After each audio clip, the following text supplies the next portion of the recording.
Agora a gente vai falar de um assunto que, olha, realmente atinge muitas pessoas. A gente pode dizer aí que é um dos grandes males, né, que estão relacionados com estresse também, que atinge as pessoas nos dias atuais.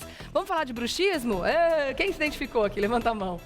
Olha, vamos falar com a doutora Denise Caluta Branches. Ela é chefe do Serviço de Odontologia do Hospital São Paulo, Unifesp. Tudo bom, minha querida? Olá, bom dia. É verdade que é seu aniversário? Sim. Parabéns! Vamos começar falando, já botaram aqui um lembretinho pra mim na ficha. Parabéns, minha linda. Obrigada por vir pra cá no seu dia, né?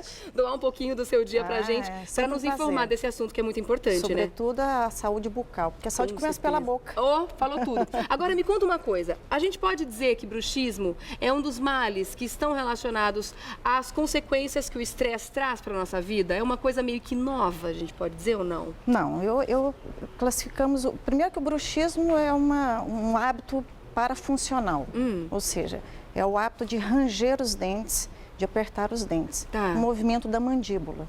E ele está, sim, relacionado também com o estresse, com esse dia a dia que nós temos, sobretudo com as novas tecnologias, o estresse que talvez o jovem também tem. Nós temos uma relação também bem próxima em relação a esse estresse. E o bruxismo não tem idade para começar? Crianças também Crianças também têm, então quer dizer, não tem idade, pode acometer todas as pessoas. Sim, e todos os gêneros, né? Mas tem uma preferência de período da vida em que a gente pode desenvolver o bruxismo? Cerca de 20 a 30 anos tem uma sobrecarga, talvez quando relacionamos ao estresse, nós temos podemos fazer uma associação com esse estresse entre 20 e 40 anos e que o paciente pode apresentar alguns sinais do bruxismo. Tem tipos diferentes de bruxismo? São classificados em tipos diferentes? Sim, nós temos que classificá-lo com o bruxismo do sono, que é aquele bruxismo que se manifesta durante a noite, enquanto o paciente está dormindo, que é um ato involuntário. E nós podemos também classificar o bruxismo de vigília, que é aquele bruxismo que a gente acaba causando enquanto estamos fazendo atividades diárias, quando estamos até estudando, mas é semi-involuntário.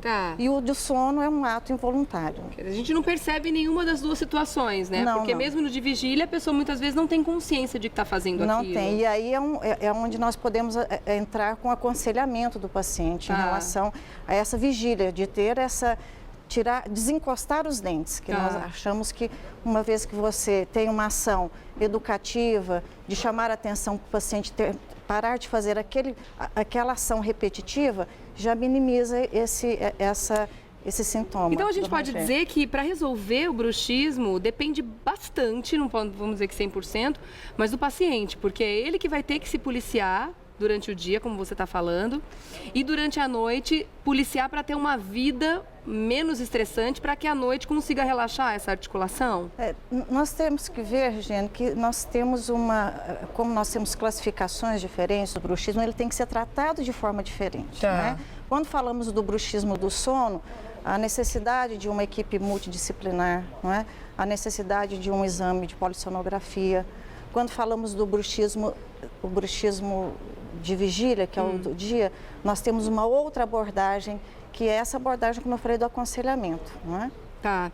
Vamos dar uma olhada, então? Como é que funciona? Tem como a gente mostrar com as maquetezinhas que a gente tem aqui do crânio, como é que funciona? Porque, assim, tem tanto aquela questão de você ranger os dentes, como de apertar a mandíbula também. Isso, cêntrico e o excêntrico, que é o apertamento e o movimento de lateralidade que a mandíbula faz em relação ao crânio. Tá, a gente não tem essa articulação aqui para mostrar? Nós vamos mostrar aqui esse então, crânio. Que eu peguei, ele já quis montar lembrando aqui. que é de resina, para as crianças não ficarem com medo.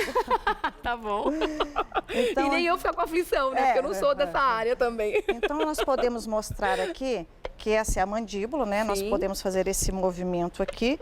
E aqui é onde nós temos o côndilo, onde nós teremos a articulação. Virar só um pouquinho aqui para essa câmera conseguir mostrar. Isso. A articulação que sofre com o bruxismo, então, é essa aqui? Sim, também. Essa lateral aqui. Uma vez que o bruxismo é estabelecido, uma das consequências seria uma disfunção dessa articulação, que nós classificamos com a disfunção temporomandibular, que se encontra aqui. É essa articulação que faz a articulação entre a mandíbula e o crânio. Né? Então, esse movimento do bruxismo, ele se caracteriza de forma lateral e de apertamento. De apertamento, né? Também, tá certo. Aqui nesse crânio. Aqui eu posso mostrar um modelo que é de um paciente que apresenta um bruxismo bem acentuado, como nós podemos ver, um desgaste dentes, né? Nos incisivos inferiores, onde nós temos a descontinuidade do esmalte. Vou baixar só um pouquinho aqui para o pessoal ver direitinho. Isso. Tá vendo? Nossa, o esmalte combinou com... Olha, quase... tá camuflado aqui. Olha só, tá vendo? Ele fica reto. Então, essa é uma das características que você em casa, que de repente não desconfia que tem bruxismo, mas já sentiu alguma dor na lateral do rosto, vai pra frente do espelho, dá uma olhada nos seus dentes. Se tiver algum momento de encontro ali em que eles são retinhos, a pessoa pode procurar um médico, porque ela precisa se cuidar. Por incrível que pareça, essa descoberta se dá muito com a pessoa que está do seu lado. O marido, a mulher que está dormindo, está ouvindo. Porque tem um som do bruxismo, que é o atrito entre... Aquele rock, né? Isso, dá para ouvir. Então, as crianças, os pais observam. Então, acho que o primeiro momento de se identificar o bruxismo é no celular, quando se está dormindo. E durante o dia, quem está perto também pode ouvir. E, claro, assim que identificar, procurar um profissional especialista, que é o especialista da disfunção temporomandibular e dor orofacial, que é capacitado para fazer esse diagnóstico, né? e propor uma adequada terapia. Tá certo. Eu vou fazer o seguinte, um recadinho rápido, eu já volto para a gente continuar o assunto, porque tem bastante coisa para falar sobre isso ainda, tá bom? Obrigada, doutora. E olha... dá tempo de você também mandar sua pergunta ainda, tá? Aproveite. Agora, voltando a falar de bruxismo, a gente tem alguns vídeos aqui, né, doutora, que mostra justamente essa dinâmica, como é que ela funciona. O primeiro mostra essa movimentação de lateralidade que a gente estava mostrando aqui com o crânio. Isso. Vamos explicar. Como é o que acontece? Isso normalmente é durante a noite, mas também pode acontecer durante o dia, como você falou, né? Esse ranger ou mesmo o apertar. Olha, se eu apertar, esse movimento cêntrico.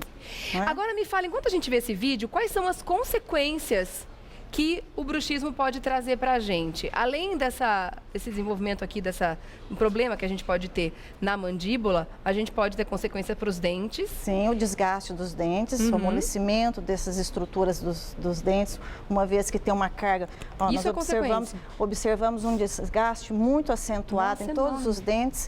É claro que esse é um manequim que mostra apenas para visualizarmos esse desgaste, mas nós temos além local, seria os desgastes dos dentes, seria essa mobilidade, até que em um momento mais avançado, que o bruxismo pode acometer. E a consequência desse bruxismo não tratado seria essa disfunção da articulação temporomandibular, da qual nós temos um vídeo também que vamos mostrar a articulação temporomandibular. E pode mudar o vídeo, então a gente mostra como é que funciona. Aqui dá para visualizar bem as estruturas. Esse é o movimento, como já falamos, de lateralidade, mostrando o paciente fazendo esse movimento. Aqui mostrando a carga que é aplicada nessa articulação quando tem esse movimento repetitivo, com uma aplicação da musculatura muito forte. Por isso, então, às vezes, dores até na região temporal, às vezes dores de cabeças associadas com esse bruxismo, por esse apertamento. E a gente pode perceber também um desenvolvimento dessa musculatura aqui do rosto. Hipertrofia, às vezes. Que ela fica maior também, né? Porque está exercitando todas as noites, musculação, por horas, né? E às vezes o paciente acorda pela manhã com dores na face, muitas vezes relacionados a esse hábito parafuncional que é o bruxismo. E a gente pode ter também consequências, como você estava falando agora, da dor de cabeça, né? Acordar já percebendo que exercitou demais durante a noite, quer dizer, já não relaxa o suficiente, já não tem uma noite de sono satisfatória. Insatisfatório, né? Quer dizer, insuficiente, a gente vai acordar cansado ainda por cima por ter malhado literalmente durante a noite. As dores de cabeça e dores musculares pode também acabar acontecendo de trazer essa dor para pescoço, uma torcicolo, justamente por causa dessa tensão extra que fica nessa região? Eu diria que como um todo, não é, Regia? Porque se você pensar que nós estamos fazendo uma força, aplicando uma força, isso vai refletir para todas as musculaturas adjacentes que circundam os dentes, né? sobretudo, a articulação temporomandibular e o masseter, os músculos que estão ao redor da boca. Primeira suspeita, então, o primeiro profissional que a gente deve procurar qual é? O dentista.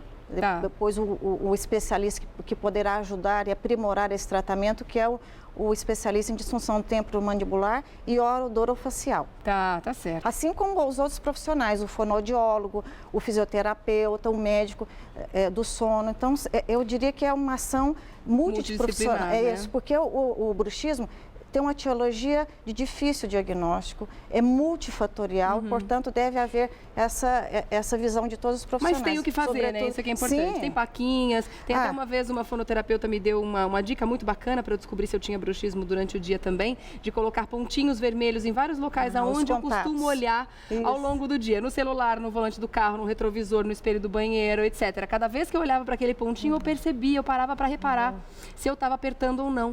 Isso foi muito importante para eu descobrir que eu não tenho, graças a Deus, durante o dia.